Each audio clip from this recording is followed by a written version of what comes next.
Good Tuesday morning, everybody. I am Dan Kopp of Leading Like a Buffalo and the Enhanced Leadership Project. And joining me today, as always, is Ty Firsching. Good morning, Ty. Good morning, Dan. Good to be here. My name's Ty Firsching, and I am the CEO of Trade Secrets and the co-founder of Enhanced Leadership Project. And I'm excited for today's topic. Right on. So, as am I. Very good topic today. And before we jump into it, I'd like to remind you, if you are watching live, feel free to drop comments or questions into the chat box, and we will do our best to answer them live on air if you've got questions. If not, we'll address them the following week. And if you'd like to follow our content, you can jump over on YouTube, the Enhanced Leadership Project, and check out all our previous content.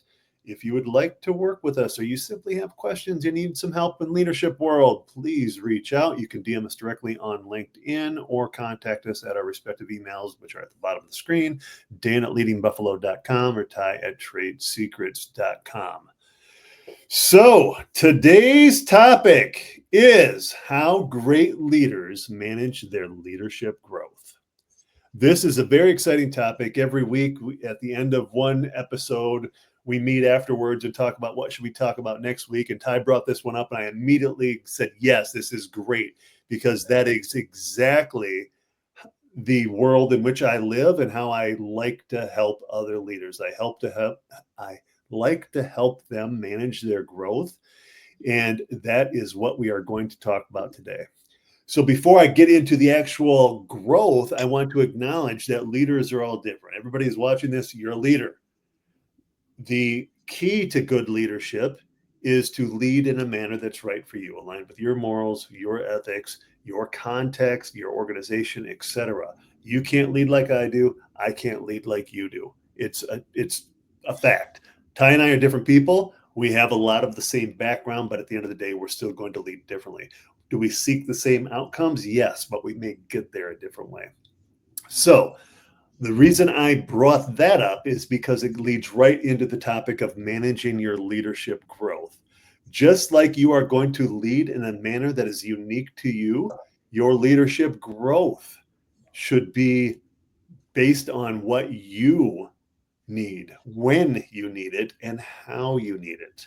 So, for example, personally, the way I've grown in my 30 plus years in leadership positions, the best way I've ever grown is interacting with other leaders. Have I read books? Yes. Have I gone to seminars? Yes. Have I taken classes? Yes. Have I been in cohorts as a leader and then an executive? Yes. I experienced limited growth in all those worlds. Oh, Ty's getting dark over there. The lights went out. Ty just dropped off, people. We were just talking before we got on the air that at times he's experiencing some type of connectivity issues, to include power outages, Wi-Fi issues, internet issues, etc. And as you can see, he just froze up, and hopefully he'll be able to join us back here in a minute. This has happened in the past, he's been able to successfully log off and log back in. So until that time, here I am. Hopefully he can. Nope, I was trying to see if I could bring him back. Nope. Anyway, Ty's over in Uganda. He's in a developing world, a third world country, developing country, and he will do his best to jump back on. Anyway, so where was I? The way I like to learn, and this is for me, I like to learn by networking with other people. And it could be one-on-one, one-on-one with four other people, a leadership team meeting, a cohort where we're discussing things in a small group, whatever the case may be. That is my go-to and way to learn. I like to tell a story about how when I was an executive in this one organization, we had the executives in the area. We used to carpool to a meeting held in our region or our area of the state once a month, and the meeting was 2 to 3 hours long, and the hour ride there and an hour ride home. So it was a 5-hour jump. We always stopped for a meal on the way home as well.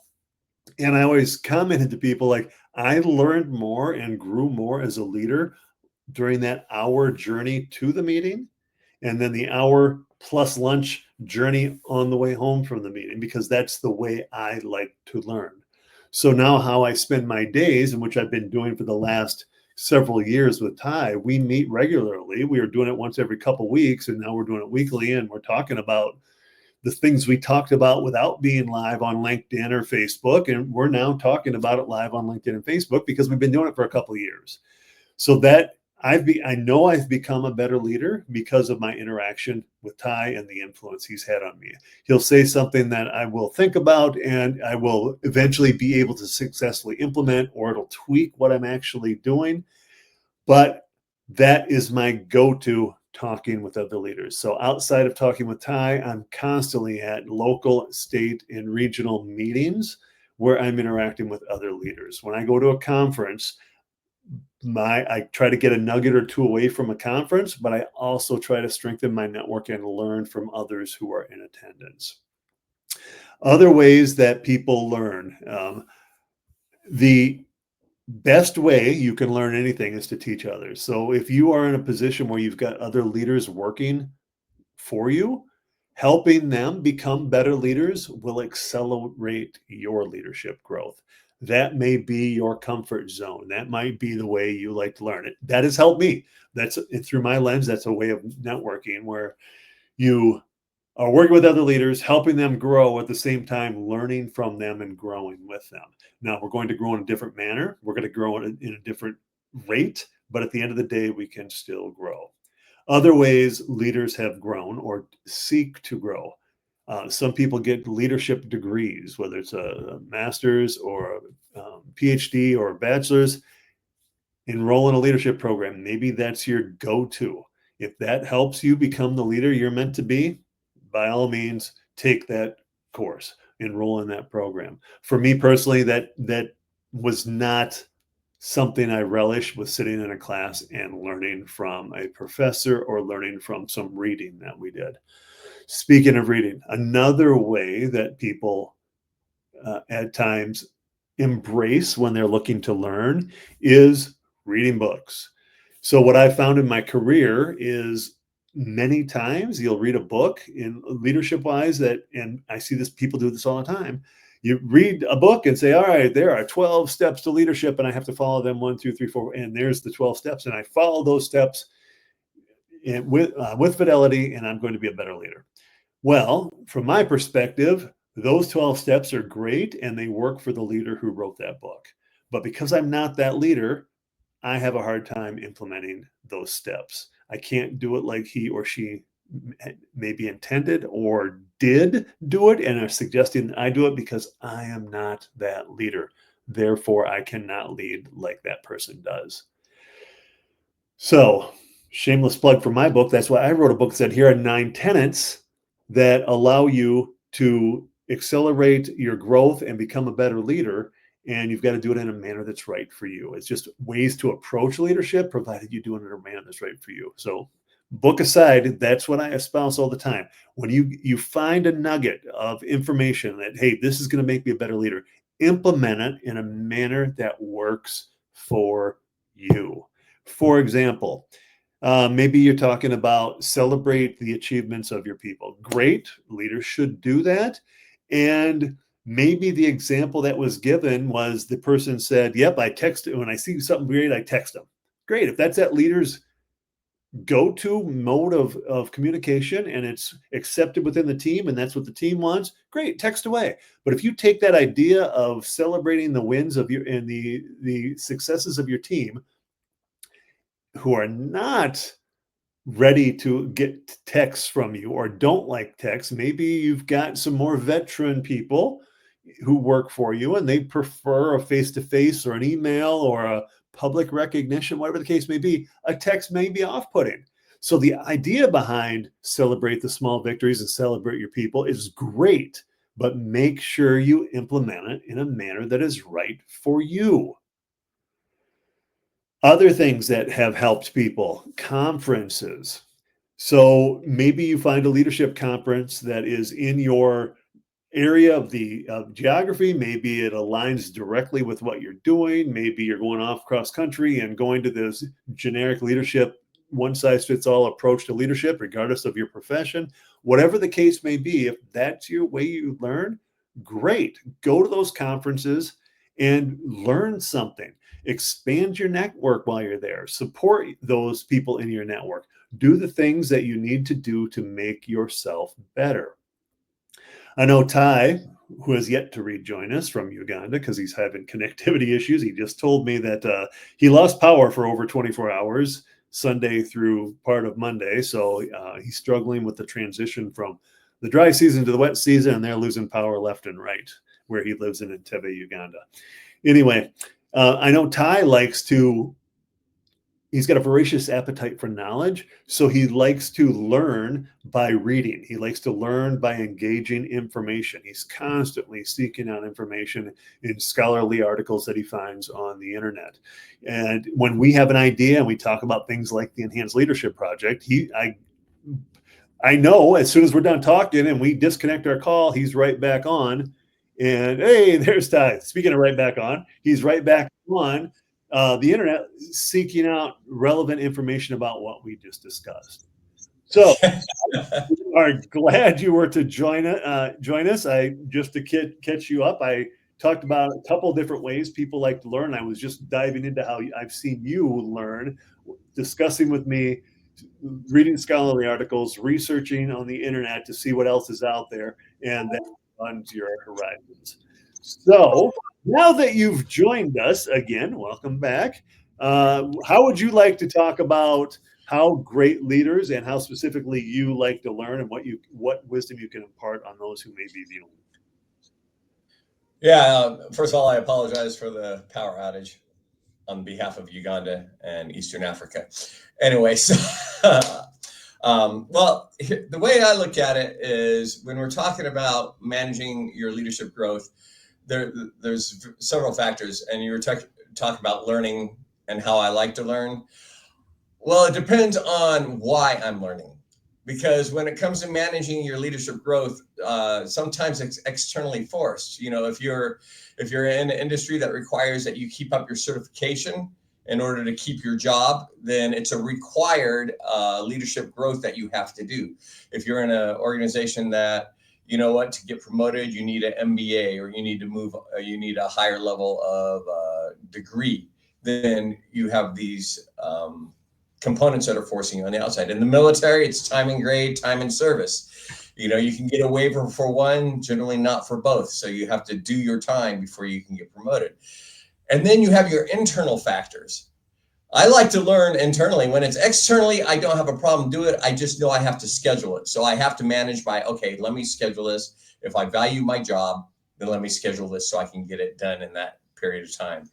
If I'm looking at what I consider to be important for my leadership growth, then I have to take the temperature of the room, more like a barometer. I got to feel the pressure of where I'm needed, what I need to do.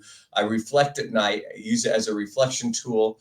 I call it the idea is so you know inherently what you need to do, and then you know inherently why you want to do it, or internally why you want to do it. And if those combine and it does lead to a better version of yourself as a leader, then that makes the learning fun.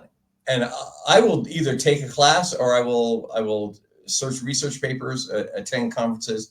I kind of like the conferences business because I'm not as big of a networking guy as you. Dan is all over the place, but he's like, they've shaking hands, kissing babies like he's running for office. But you know what? If I meet one person that's good at a conference, just one, that I'm fine with that. Because finding a good contact is hard. And when you find good contacts, that is a perfect avenue for managing your leadership growth, because you have something new coming in.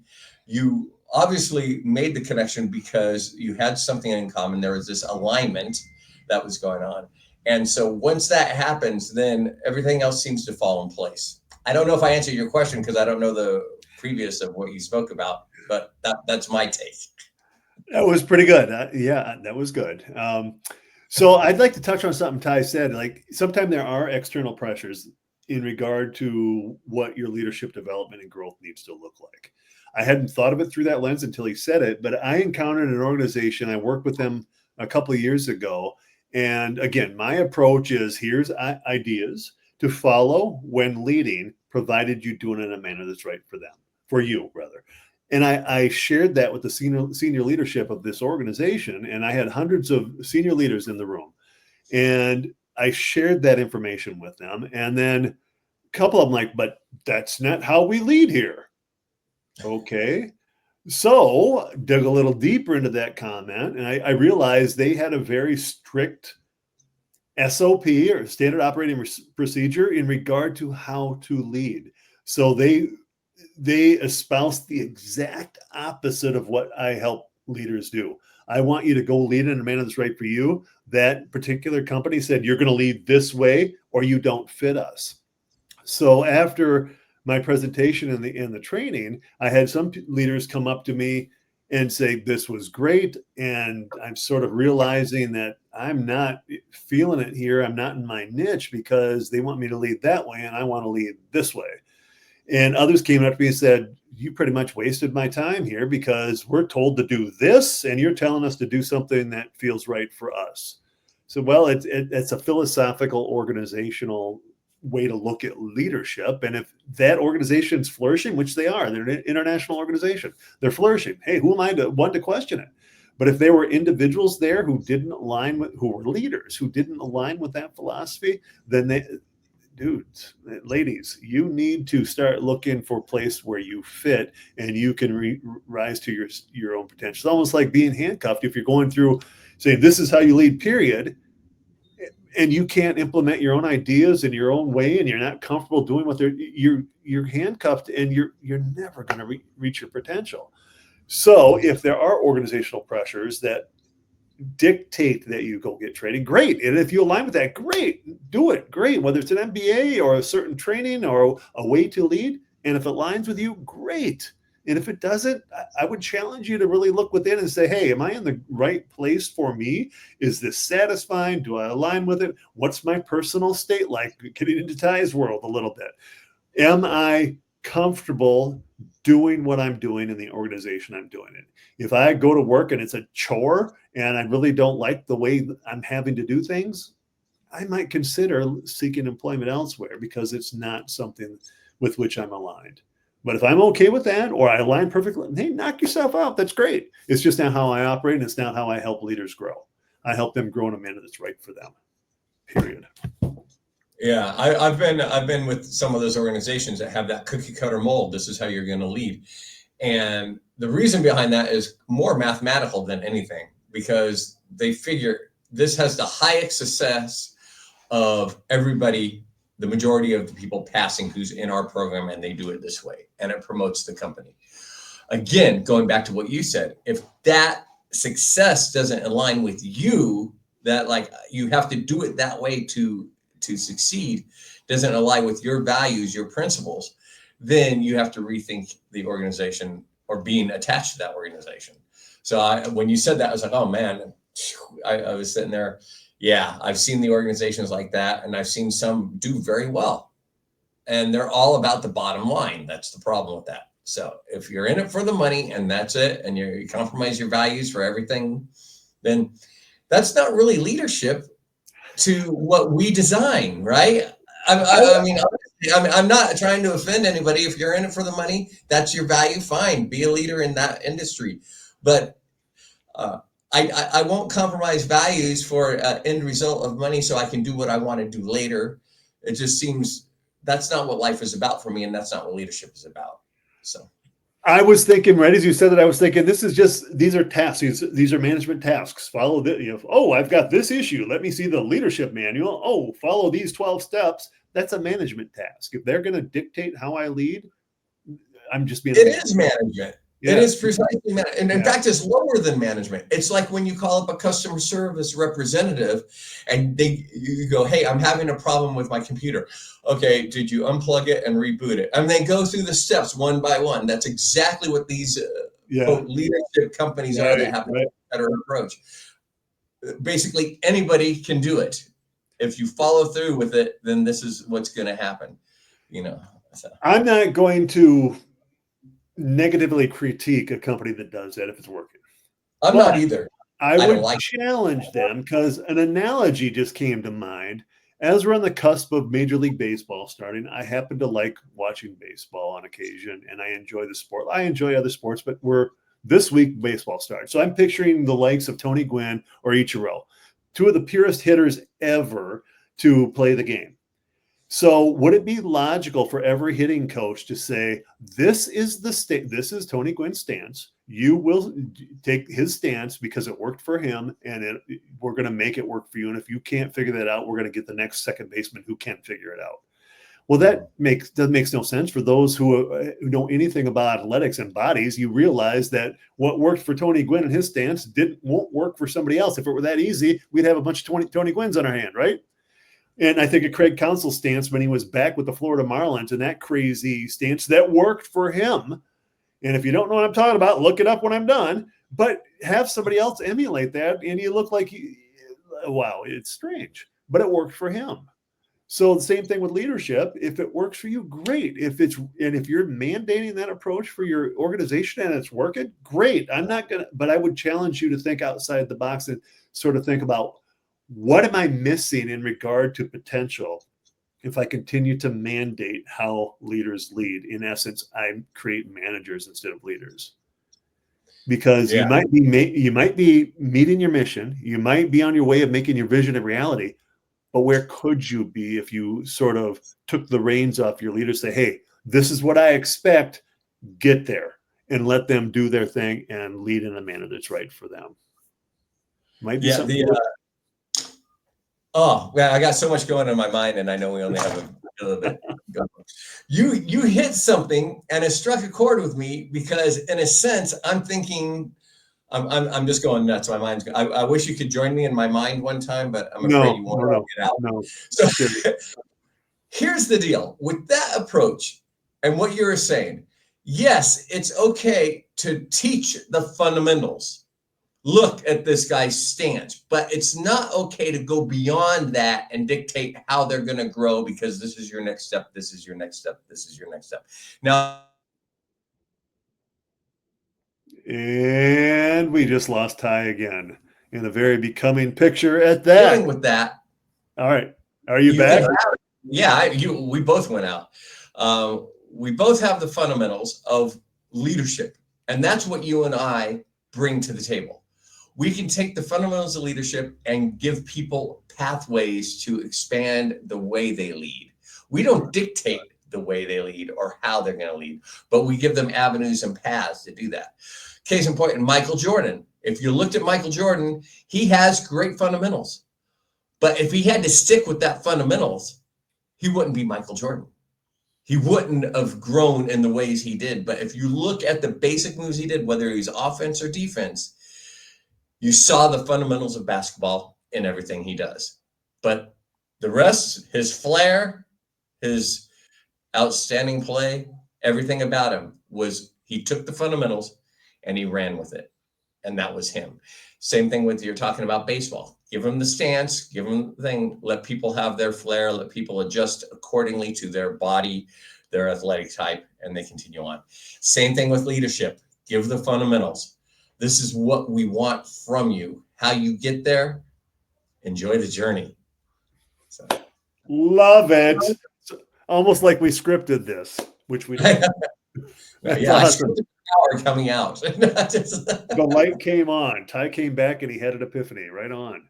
All right. Well, hopefully you've learned some or encountered some ideas about leadership growth today. Make it personal, make it your own, and do it in a manner that's right for you. The key is continue to grow. At the end of a 30-year career, you don't want 1 year of experience 30 times. You want 30 years of experience. So continue to grow. And if you're better next year at this time than you are today, that is growth. That is success. And it doesn't mean you're wrong today. It just means you evolve as a leader. And our goal, regardless of what we're doing, is next year, this time, I want to be better, whether it's mentally, physically, as a leader, maybe my production rate at a company, whatever. I want to be better next year than I am this year. Doesn't mean you're bad now. Doesn't mean you're wrong now. Doesn't mean you're broken now. Just means you're better a year from now. And every year have that goal. And that's what we should help our leaders understand who work with us and for us. Let's be better next year than we are right now. That does not mean you're broken now. Keep that in mind. All right. So if you like today's episode and like to check out further content, jump over on YouTube, the Enhanced Leadership Project. We would welcome the opportunity to work with you, and we were going to have some exciting news in the near future in regard to an Enhanced Leadership Project cohort, virtual, that you'll be able to jump on. So feel free to contact us about that for more information. You can reach us at dan@leadingbuffalo.com or ty@tradesecrets.com. And as always, you can connect with us directly on LinkedIn. So until next week, it's two guys. We're just sitting around talking about leadership. And the great news is you can do it. Good luck. Take care, everyone.